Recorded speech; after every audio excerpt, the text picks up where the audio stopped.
ইয়াজিদের প্রসঙ্গ আসতেই আমরা কনফিউজড হয়ে যাই। আসলে ইয়াজিদ কি দায়ী? ইমাম হুসাইন রাদিয়াল্লাহু তাআলা আনহু কেনই বা অভিশাপ দিয়ে গিয়েছিলেন? সত্যিকার তথ্য কি? জানার আগে আমাদের চ্যানেল সাবস্ক্রাইব করে নিন, লাইক, কমেন্ট ও শেয়ার দিয়ে ইসলামের খেদমত করার সঙ্গী হন। হযরত ইমাম হুসাইন রাদিয়াল্লাহু তাআলা আনহু পিপাসার্ত অবস্থায় পানি পান করার জন্য ফোরাত নদীর তীরে পৌঁছলেন। এমত অবস্থায় অভিশপ্ত হাসিন বিন নুমাইর তাকে লক্ষ্য করে তীর ছুড়ল, যা ইমাম হুসাইন রাদিয়াল্লাহু তাআলা আনহুর মুখ মুবারকে আঘাত করল। সেই সময়ে তার জবান হতে অনিচ্ছাকৃতভাবে বদদোয়া বের হয়ে গেল। ইয়া আল্লাহ তাআলা, রাসূল সাল্লাল্লাহু আলাইহি ওয়াসাল্লামের মেয়েদের সন্তানদের সাথে যে আচরণ করা হচ্ছে, আমি তার অভিযোগ আপনার কাছেই করছি। হে রাব্বুল আলামিন, তাদেরকে খুঁজে খুঁজে হত্যা করুন, টুকরো টুকরো করে দিন, তাদের মধ্য থেকে কাউকে ছেড়ে দেবেন না। দোয়ার প্রভাব। এমন মজলুমের দোয়া, তারপর আবার নবী করিম সাল্লাল্লাহু আলাইহি ওয়াসাল্লামের নাতি, তার দোয়া কবুলের মধ্যে কি সন্দেহ থাকতে পারে? সুতরাং দোয়া কবুল হলো এবং আখিরাতের পূর্বেই দুনিয়াতে এক একজনকে নির্মমভাবে হত্যা করা হলো।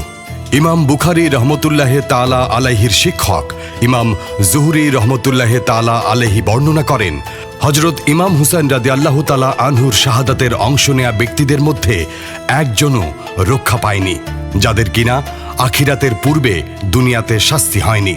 তাদের মধ্যে কাউকে হত্যা করা হয়েছে, কারো চেহারা কুৎসিত ও বিকৃত হয়ে গিয়েছিল। কিছুদিনের মধ্যেই দেশ ও সাম্রাজ্য তাদের থেকে ছিনিয়ে গিয়েছিল। প্রকাশ থাকে যে এটাই তাদের কর্মকাণ্ডের আসল শাস্তি নয়, বরং তা এর দৃষ্টান্ত মাত্র, যা মানবজাতির শিক্ষার জন্য দুনিয়াতে দেখানো হয়েছিল। পাপাত্তা ইয়াজিদের মন সর্বদাই এই ক্ষণস্থায়ী দুনিয়ার ভালোবাসায় মত্ত ছিল। তাই সে দুনিয়ার লোভ লালসায় উন্মাদ হয়ে রাজত্ব, আধিপত্য, যশ খ্যাতির ফাঁদে আটকা পড়েছিল।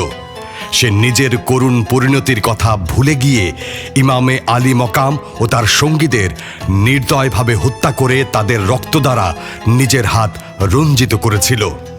যে নেতৃত্ব ও আধিপত্যের জন্য সে কারবালাতে জুলুম, নির্যাতন ও হত্যাযজ্ঞের তাণ্ডবলীলা চালিয়েছিল, সে নেতৃত্ব আধিপত্য বেশি দিন তার কাছে স্থায়ী হয়নি। বদনসিব ইয়াজিদ মাত্র ৩ বছর ৬ মাস ক্ষমতার শাসনে বসে শাসনের নামে লামপট্ট ও বদমায়েশি করে অবশেষে রবিন নূর শরীফ ৬৪ হিজরিতে সাম্রাজ্যের হামস শহরে হুরওয়ানি অঞ্চলে ৩৯ বছর বয়সে মৃত্যুমুখে পতিত হয়। আরেকটি মতে পবিত্র কাবা ঘরে হামলার পরই খবর আসে যে কুখ্যাত জালিম ও কাফির ইয়াজিদ মারা গেছে। কারবালার ঘটনার পর নরাধম ইয়াজিদ তীব্র মাথা ব্যথা রোগে আক্রান্ত হয়েছিল। একদিন সে মাতাল অবস্থায় শৌচাগারে পড়ে যায় এবং সেখানেই প্রাণ ত্যাগ করে। এ সময় তার বয়স হয়েছিল ৩৭ বছর এবং তার পুরো শরীর আলকাতরার মতো কালো হয়ে গিয়েছিল। পাপাত্তা ইয়াজিদের মৃত্যুর একটি কারণ এটাও বলা হয়ে থাকে যে একজন রোমান বংশোদ্ভূত যুবতী মহিলার প্রেমের ফাঁদে আটকা পড়েছিল সে, কিন্তু সেই মহিলা তাকে মনে প্রাণে ঘৃণা করত। একদিন আমোদ প্রমোদের বাহানা করে সেই মহিলা ইয়াজিদকে একাকী সুদূর এক মরুভূমিতে নিয়ে গেল। সেই মরুভূমির ঠান্ডা ও শীতল আবহাওয়া ইয়াজিদকে ক্লান্ত ও অবসন্ন করে ফেলল। তাই সে মাতালের মতো মাটিতে লুটিয়ে পড়ল, আর মহিলাও এই সুযোগ হাতছাড়া করল না। যে পাপিষ্ঠ নিমকহারাম তার নবীর প্রিয় দৌহিত্রের সাথে বিশ্বাসঘাতকতা করতে কুণ্ঠিত হয়নি, সে আমার প্রতি কতটুকু বফাদার হবে। এই বলে সে যুবতী মহিলা তার ধারালো ছুরি দ্বারা ইয়াজিদের অপবিত্র শরীর টুকরো টুকরো করে তা মরুভূমিতে ফেলে চলে আসলো। কয়েকদিন যাবৎ তার মৃতদেহ চিল কাকের খোরাকে পরিণত ছিল।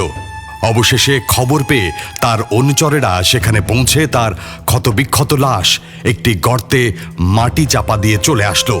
হতভাগা ইয়াজিদের পদলেহী কুকুর চাটুকার ইবনে ইজাদ, যে কারবালার প্রান্তরে গুলশানে রিসালাতের মাদানী পুষ্পদের ধুলামলিন ও রক্তরঞ্জিত করেছিল, তারও করুণ পরিণতি হয়েছিল। পাপাত্তা ইয়াজিদের পরে সবচেয়ে বেশি অপরাধী ছিল কুফার যে নিষ্ঠুর বর্বর স্বেচ্ছাচারী শাসনকর্তা ওবায়দুল্লাহ ইবনে জিয়াদ, সেই নরধমের নির্দেশে ইমামে আলী মকাম ও তার আহলে বাইয়েতদের জুলুম নির্যাতনের নির্মম শিকারে পরিণত করা হয়েছিল। কিন্তু কালের বিবর্তন সেই নরধমকেও রেহাই দিল না। যুগের বিবর্তনের করাল গ্রাসে নিপতিত হয়ে এসে নরধম ধ্বংসের অতল গভীরে নিক্ষিপ্ত হয়েছিল।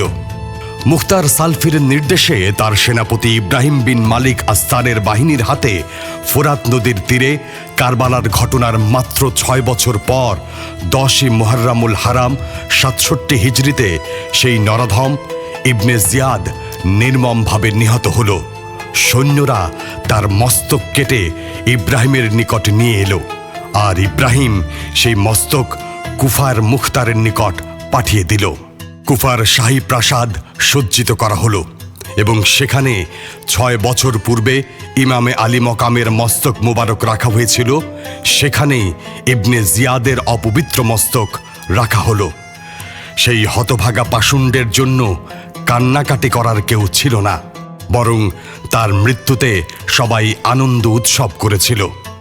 সহিহ হাদিসে ইমারাহ বিন উমাইর থেকে বর্ণিত, যখন উবাইদুল্লাহ ইবনে জিয়াদের মস্তক তার সাথীদের মস্তকের সাথে রাখা হয়েছিল, তখন আমি সেই মস্তকগুলো দেখার জন্য গিয়েছিলাম। হঠাৎ শোরগোল ও হইচই পড়ে গেল। এলো এলো আমি দেখলাম একটি ভয়ঙ্কর সাপ এসে মাথাগুলোর মাঝখানে অবস্থিত ইবনে জিয়াদের মস্তকের নাকের ছিদ্রে ঢুকে গেল এবং সেখানে কিছুক্ষণ অবস্থান করে বের হয়ে সাপটি অদৃশ্য হয়ে গেল। অতঃপর আবার শোরগোল পড়ে গেল, এলো এলো। 2-3 বার এরূপ ঘটনা ঘটল। ইমাম জাউজির দৌহিত্র বর্ণনা করেন যে এক বৃদ্ধ হজরত হুসাইন রাদিয়াল্লাহু তাআলা আনহুর শাহাদাতের সাথে জড়িত ছিল। সে একদিন হঠাৎ অন্ধ হয়ে গেল। লোকজন এর কারণ জানতে চাইলে সে বলল, আমি রাসূল সাল্লাল্লাহু আলাইহি ওয়াসাল্লামকে স্বপ্নে দেখলাম। তার জামার আস্তিন গোটানো অবস্থায়, হাতের মধ্যে তলোয়ার এবং তার সামনে চামড়ার একটি কার্পেট ছিল, যার উপর অপরাধীদের মৃত্যুদণ্ড কার্যকর করা হয়। এর উপর ইমাম হুসাইন রাদিয়াল্লাহু তাআলা আনহুর হত্যাকারীদের মধ্য থেকে 10 জনের লাশ জবেহকৃত অবস্থায় পড়া ছিল। তারপর হুজুর রাসূলুল্লাহ সাল্লাল্লাহু আলাইহি ওয়াসাল্লাম আমাকে ধমক দিলেন এবং ইমাম হুসাইন রাদিয়াল্লাহু তাআলা আনহুর রক্তের ফোঁটা আমার চোখে লাগিয়ে দিলেন। আমি সকালবেলা উঠে দেখি আমি অন্ধ হয়ে গিয়েছি। আল্লাহর সন্তুষ্টির উদ্দেশ্যে তৈরি আমাদের এই কথাগুলো যেন ছড়িয়ে পড়ে, এজন্য সাবস্ক্রাইব, লাইক, কমেন্ট ও শেয়ার করে আপনিও আমাদের সঙ্গে থাকুন।